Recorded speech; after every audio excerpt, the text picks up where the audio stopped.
Well, this is Kyle's first con here.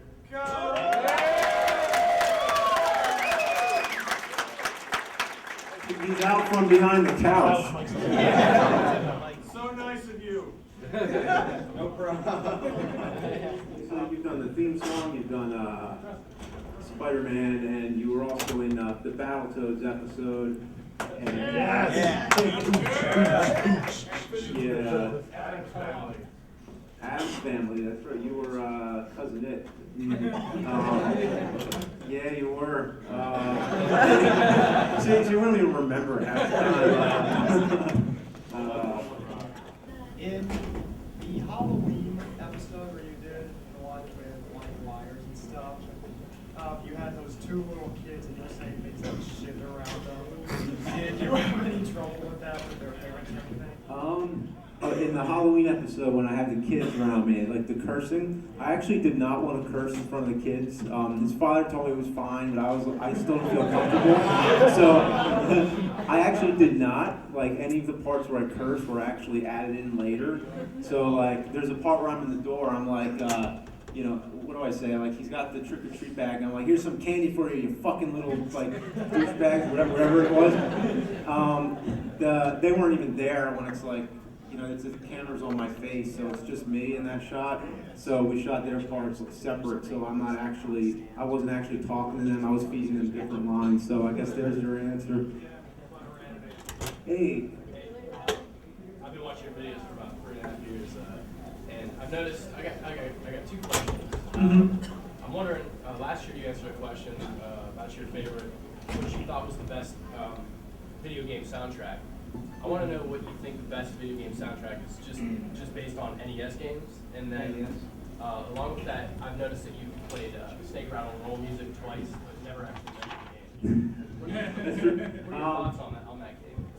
Best NES soundtrack and Snake Rattle and Roll. Best NES soundtrack, Mega Man 2, maybe.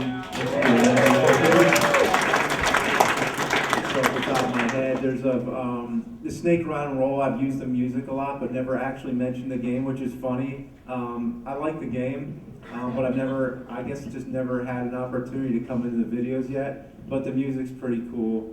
And then of course there's the Battletoads pause music.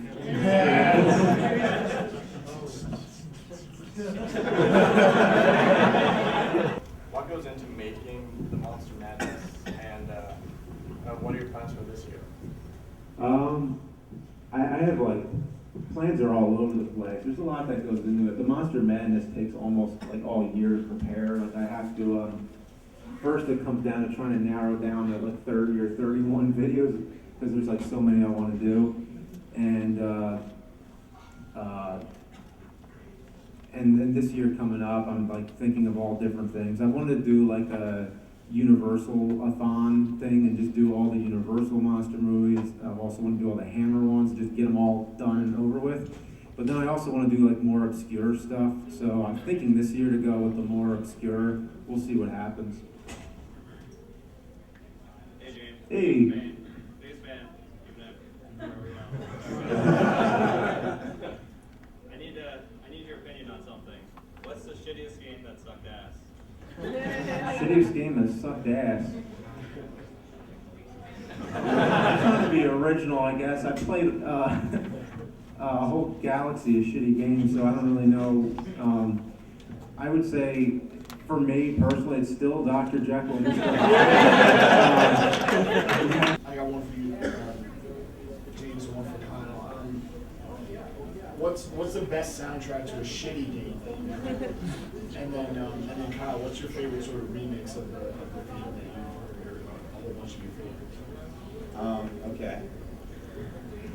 Yeah, sure. Off the top of my head, I like Silver Surfer side. Oh, okay. Yeah, there's a lot of times I like the music. Fester's Quest, I found it a very frustrating game, but the music was pretty kick-ass in it, so yeah, Fester's Quest, I'd say. Is there any that you can think of on any classic NES tunes? Cheetah Men 2. Cheetah Men 2. I was thinking, Oh God. Mania 2. That's a good soundtrack. Oh, Castlevania 2, great soundtrack. Yeah. well, I'll move on to your question. My favorite personal cover of the Angry Video Game theme song. I mean, I don't know if I have an absolute favorite. I'm really proud that of it and that people dug it that much. So it's really just cool to see that so many people like it and are willing to cover it. And I like to see all the different styles. You know, I've heard everything from heavy metal to acoustic to folk to reggae to Mario Paint. You know, so they all sound pretty good. Yeah, it's really cool. Anybody have a question regarding the theme song, maybe? Since it's his first con. Well, I was wondering, since it's been the same for so many years, have y'all thought about making like a new theme song or changing it up a bit for the new videos? Yeah, we thought about it, doing a new one. It's like we had that acoustic version for about a year, I guess. Yeah, I've thought about, you know, revamping, doing a whole new theme song. Not enough thought where we actually pursued it, but it has been thought about. Yeah. So maybe. When they first did the rock, it's hard to compete with the first one, I think. You know. That's true. Yeah, when you first did that rock version of it, and he actually had a bassist and a drummer who they were actually playing it live. Why don't you talk about how that was done? Remember, you guys were like in all different rooms when it was happening, and you couldn't really hear each other that good. You remember, like how did that work? I mean, when we first put this song together, I think the idea was, well, you know, I've been a fan of James for many years before the Angry Video Game Nerd, you know, stuff happened, and we were roommates in college. We lived together for a year, and you know, I was really inspired by him and seeing all the stuff he did, and I always thought, like, oh man, this guy's gonna do some cool shit. So where the hell am I going with this? That's fine. Yeah, so that's the way I am all the time. Yeah, but I guess, you know, we've known each other for a while now, and all of a sudden, I guess we hung out one day, and he's like, "Oh, I've been doing this Angry Nintendo Nerd stuff, and it's getting really popular." And he's showing me he's showing me on the internet how popular it's getting. I'm like, holy shit, this is getting pretty popular. And he had some message boards out there with people who were talking about favorite quotes of his, and I guess it hadn't even been out that long. Like, you might have had, how many videos? This is like right before the theme, I guess. Yeah, I think it was like the Mick Kids video. It was like the 5th or 6th video. Yeah, so that's really early on. So I was like, oh man, like, I already had the lyrics. We already had the lyrics, so I was like, you know, let me write a theme song. And I think he looked at me like I was nuts, because he thought I was going to write either a love song. We put on a lot of as an intro. We looked at a lot of sitcom theme songs at the time, and one of them that I brought to him, which probably didn't help at all, but I brought The Greatest American Hero. Oh. And, That's a favorite of the Homestar Runner guys. oh yeah, it's a great theme song. You know, we play different things. You played like a few Green Day songs actually, and, Yeah. and we were just like, I think you were telling me like, you know, we should do something that's kind of, you know, simple and catchy. And Yeah, I mean, I like all sorts of different kinds of music, and I think my main style is probably more like blues and soulful type things. I like folk music. I like everything. So when I first brought it up with him, I kind of got the impression he thought I was going to write him a folk song, you know, as an intro, and he was probably like, you know, whatever. Probably what went through his head was, whatever you're going to write, I don't think it's going to work. But I think I proved him wrong. But so, yeah, we did, when we decided, when I came over his house and we started writing it, we went through a couple styles, and like we kind of just did like a Nirvana, Green Day-ish, like just with like the power chord and stuff like that. something that's easy to play and easy to learn. I thought like if we made it kind of fun to play, like people would possibly want to play it, you know, and it seemed like that's what happened. I forget what the original question was, but. We're just talking about the theme song, but that's cool. That's good. We could take another question. Hey, I'll get you right here. All right, I'll go down the line. I'll get you the first right there with the sunglasses. Oh, well, we all know you played a broad spectrum of horrible games, but what would you say is sort of the Glen or Glenda bad video games? The one that's so bad it doesn't even need commentary. It's like a running joke in and of itself. Plumbers don't wear ties, man. Yeah, that's a good answer. I'm gonna use that. Knows like the popularity of everything that's going on, but I don't know if everybody knows like kind of like the history behind you guys, like how you guys come together, like the idea of the show, and like where it started at, and where you guys actually thought it was going to, like, you know, your thoughts on how popular it actually, when it got popular, like did it blow out of control, or you just like, you know, I wanted it to end up this way.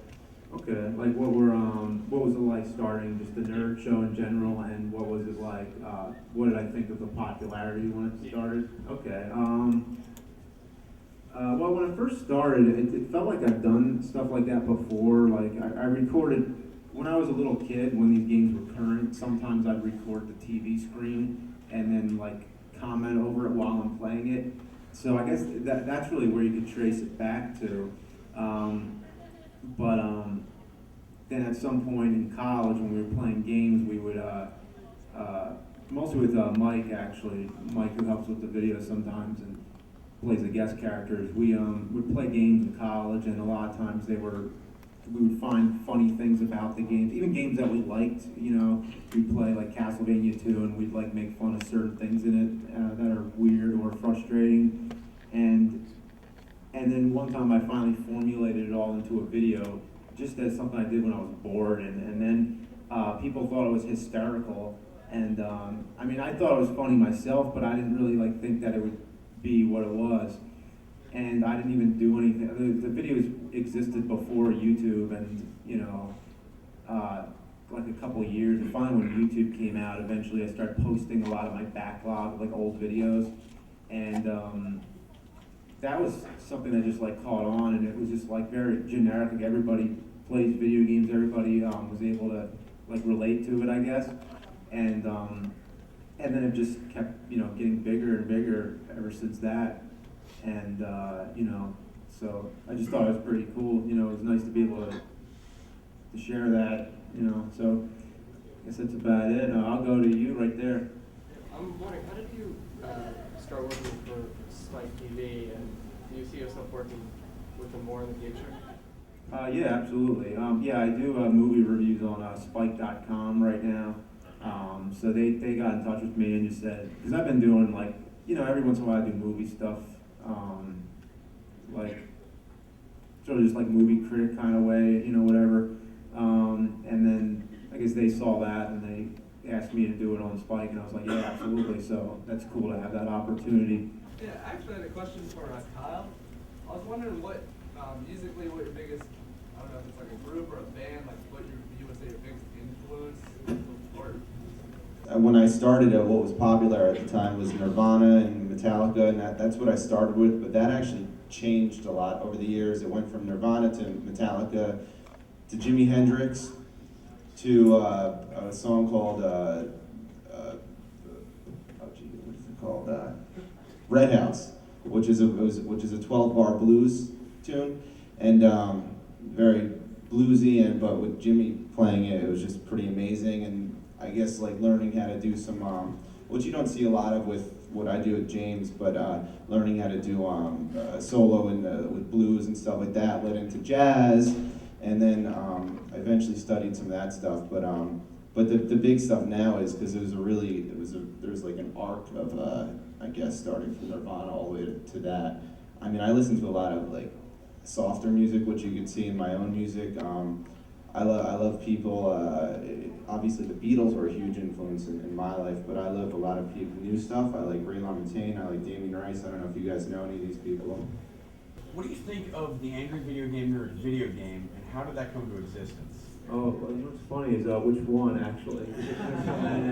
There was The one where you like commentated over top of it, and it was like an 8-bit style and had like Okay, I think it was one by Eric Ruth. Yes. Yeah. That was really cool. That's a very good Yeah, I played it. I played it with them at the last magfest, I believe. So yeah, I thought it was pretty cool. Okay. Hey, what's up? Okay, sorry about that again, but I have a question. Not to say I want to start writing on your coattails because that would be terrible, but what advice would you give to somebody who's looking to get into this sort of thing? Oh, okay. Yeah, it's a tough one to answer, but I would just say, like, just try to come up with something that, I mean, you gotta like it first. Like, find something that you really love and something that maybe nobody else has done, and, you know, something that just seems like, you know, or it could be something that somebody's done, but do it, you know, your own way, something that you, like, find some kind of void that you need to fill, and then fill it. So, yeah. I can add something to that. Sure, too. absolutely. Just Tough one. Knowing James, and I guess I know him a little bit from a different perspective that most people know him. To answer your question, like the way James worked, I mean, you can disagree with me, but he was like nonstop. Like he would just keep putting something out nonstop, and it was never to like make money, or it was never to make a lot of money, or at least it was never for the fame. It was just because he liked to do what he did, and that's why I do it too. So, and he just did it nonstop. It didn't matter if like money was coming in or money wasn't coming in. Luckily, you know, a little bit of money started to come in, you know, at least to support, so he can quit, you know, the day job, you know. But he just did it nonstop because he liked it, and eventually some success happened. Yeah, that's cool, and that's why I have everybody here to thank for that. So, you know, that's why I come to these events too. So I don't get to do this too often, but when I do, you know, I come here just so you have a chance to see me in person and, you know, say hi. So, yeah. Hi. Hey, what's up? Where did you get the inspiration to do board games, and is that going anywhere in the future? Because I love Board games so much. It's so good. Board games, Dragon Strike that game, and it's terrible. Yeah, well, thank you. I guess I'm definitely playing more of them. So awesome. Yeah. Any special plans for episode 100? So 100, maybe. We'll see though. It might. I have a feeling it might just sneak up on me, and I might not realize it. But I'll try to do something special for 100. We'll see. He's really just playing cards close to his chest. Have you ever been contacted by any game developers who actually told you what they were thinking? A couple times. Not very. I wish they would more, but I got one actually recently about a developer from the Jaguar port of Doom, why there wasn't music in it, and I can't remember the answer, but it was really great hearing that. It was something, some kind of copyright issue that they didn't. I think that's what it was. I kind of forget the email, but it was a lengthy email about a lot of the things about the Jaguar game. It was really cool, so it was nice. How the hell did you come across King Kong Fu? Oh, King Kong Fu. I think I read about it in like a Leonard Maltin book or something a long, long time ago, and then ever since I was like, I have to see this movie. But everybody said it was terrible. It's like you don't want to see it. It's so bad. And then I saw it, and I thought it was fucking funny. So. I had a question about board games also. I was wondering how many of the parts with Mike were inspired from real stuff that people would do playing those games. Oh, real things? Yeah, I mean, some of them he just made up on the spot, and other ones were just like classic things that you'd always do as a kid. So, yeah, some of it was just from memory, and other times we're just making it up. In one of your Super Mario Bros. 2 video, you mentioned a lot of satanic references to the game. So I gotta know, did you like just make those conclusions on your own, or did you thoroughly research them? And also, where did the Super Mega Death Price come from? Oh yeah, yes, about where I came up with the Mario 3 cryptic meanings, and what was it about Super Mega Death Price? Where'd that come from? Where did it come from? Out left field. I'll answer that one first because it's easier. Super Mecha Death Christ, we were trying to come up with a villain. I think it was just me and Mike, we were talking about, we did this animation, it was a spoof of Wizard of Oz. It was called Wizard of Oz 3, Dorothy Goes to Hell, as if we were counting Return to Oz as 2, but whatever. But we were coming with a villain in it, and we were just like, how about Super Mecha Death Christ? And that was it. It was more like it just sounded good when you said it, so that's how that came about. The satanic references in the game were just from playing it, and I think I may have come across one thing, and I was just, I don't know where I came up with the first one, but then I just started thinking, okay, I'm gonna come up with as many as I can to make this like the theme of the video, and as soon as I realized that, then I'm just purposely looking at it really hard to find all that stuff. So yeah, that's pretty much it. Just really digging in.